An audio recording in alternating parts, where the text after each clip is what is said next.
Good morning বন্ধুরা, কেমন আছো তোমরা? সবাই আশা করছো অনেক ভালো আছো, সুস্থ আছো এবং খুশি খুশি আছো। আমরাও অনেক ভালো আছি, সুস্থ আছি এবং খুশি খুশি আছি।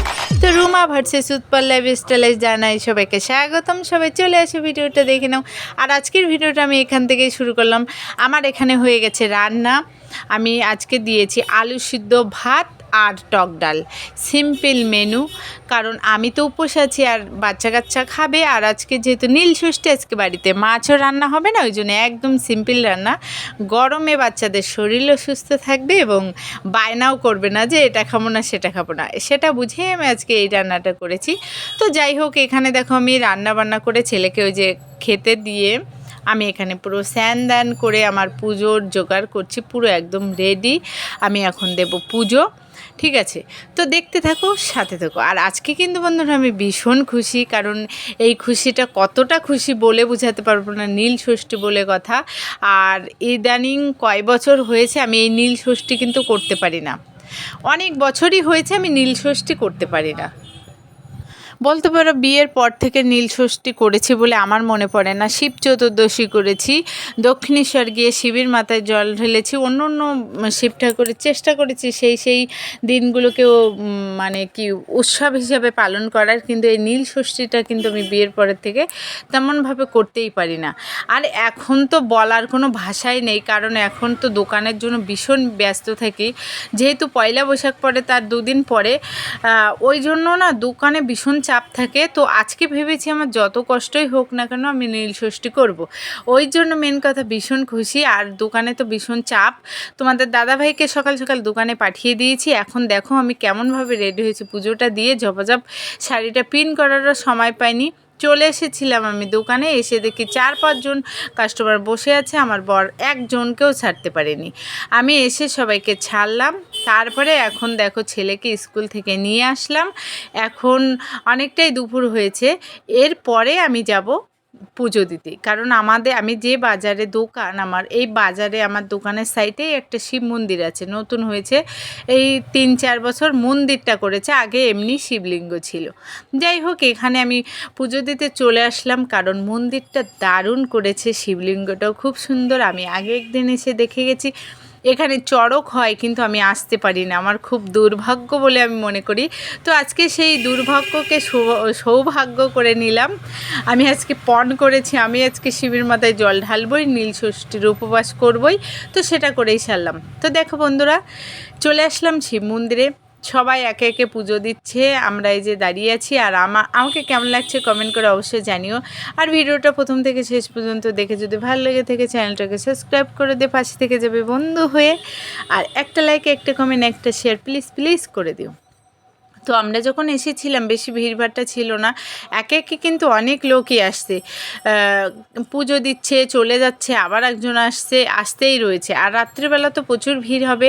আমি তো সন্ধ্যার পরে আসতে সময় পাবো না, ওই জন্য এখন বাজে কয়টা, এখন দুটো থেকে আড়াইটের দিকে আমি এসেছিলাম।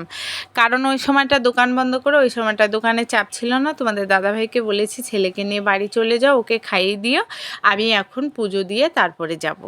কারণ না হলে আমার সন্ধ্যাবেলা আসা হবে না। তো বন্ধুরা, এখন আমি পুজো দেবো সেই জোগাড় জানতেই করছি। সব কিছু আর কি বাড়ির থেকে গুছানো ছিল। আমার যা নিয়ে এসেছে, দুধ সকালবেলা রাখা হয়েছিল, আমি বলেছিলাম তুমি একটু নিয়ে যেও। আর এখান থেকে তোমাদের দাদাভাই আমাকে 5 রকম ফল, ফুল, আমি যে আকন্দ ফুলের একটা মালা কিনতে বলেছি সেইগুলো আর কি কিনে দিয়েছে। আর এখানে একে একে আমি শিবলিঙ্গের গায়ে তোমার ঘি, মধু, দই এগুলো মাখিয়ে নিচ্ছি। তারপরে বেশ সুন্দর করে মাখিয়ে গঙ্গা জল দিয়ে ধুয়ে স্নান করিয়ে দেবো। তারপরে দেখো গঙ্গা জলের জার সমেত নিয়ে চলে এসেছে, ঢালার কোনো পাত্র আনেনি। তো কী করব, হাত দিয়ে দিলাম। তো কে কেমনভাবে নীল ষষ্ঠী পালন করো আমাকে কমেন্ট করে অবশ্যই জানিও। আর আমি কিন্তু এই নীল ষষ্ঠীটা নিয়ে এতটা আগ্রহী কেন সেটা তোমাদেরকে এখন বলবো। কারণ আমি ছোটোবেলায় বিয়ের আগের বছর পর্যন্ত আমি নীল ষষ্ঠী, তার মানে চড়কের দিন পুরো যে চড়কের যে সন্ন্যাসী হয় না, আমি সেই সন্ন্যাসী হতাম। ভীষণ পরিমাণে শিব ঠাকুরকে মানি। আর আমি এগুলো করেছি। এমনকি ছোটোবেলায় ওই যে বাঁশের উপর থেকে ঝাঁপ দেয়, ওই ঝাঁপও দিয়েছি। শিব ঠাকুরকে এতটাই মানি আর প্রত্যেক বছরই যাওয়ার চেষ্টা করি তারকেশ্বর। এবছর কাকি শাশুড়ি মারা গেছে, সেটাও পারিনি। তো যাই হোক, কি আর করা যাবে, চলে আসলাম এখানে।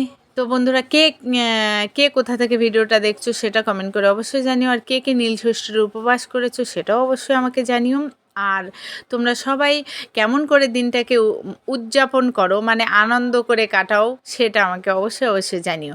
তো এখানে আমি একটু আরতি করে নিচ্ছি। দেখো একে একে কিন্তু লোক বেড়েই চলেছে, ওই জন্য তার ফাঁকে ফাঁকেই আমাকে পুজো দিয়ে নিতে হবে, কারণ তা না হলে আমি আর পুজো দিতে পারবো না। ওই জন্য সেইভাবেই আমরা সবাই বলছি, বসে থাকলে হবে না, একে একে ভিড় হয়ে যাবে, লাস্টে আমাদের পুজো দেওয়াই হবে না।